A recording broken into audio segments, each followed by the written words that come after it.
বিভাজনের রাজনীতিতে তরুণ প্রজন্ম কখনোই উপকৃত হবে না বলে মন্তব্য করেছেন কুমিল্লা ৪ আসনের সংসদ সদস্য ও এনসিপির দক্ষিণাঞ্চলের মুখ্য সংগঠক হাসনাত আব্দুল্লাহ। সোমবার বিকেলে কুমিল্লার ব্রাহ্মণপাড়া উপজেলা সদরের আল্লাহর ৯৯ নাম চত্বরে অনুষ্ঠিত এক পথসভায় প্রধান অতিথির বক্তব্যে তিনি এসব কথা বলেন। হাসনাত আব্দুল্লাহ বলেন, স্কুল কলেজে পড়াশোনা শেষ করার পর তরুণদের যেন হতাশ হতে না হয়, সে পরিবেশ রাষ্ট্রকে নিশ্চিত করতে হবে। প্রত্যেকে যাতে নিজেদের যোগ্যতা অনুযায়ী চাকরি পায় সেই ব্যবস্থা গড়ে তুলতে হবে।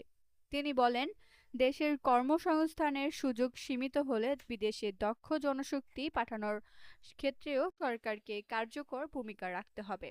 একই সঙ্গে বেসরকারি খাত আরও উন্মুক্ত করার উপরও গুরুত্বারোপ করেন তিনি।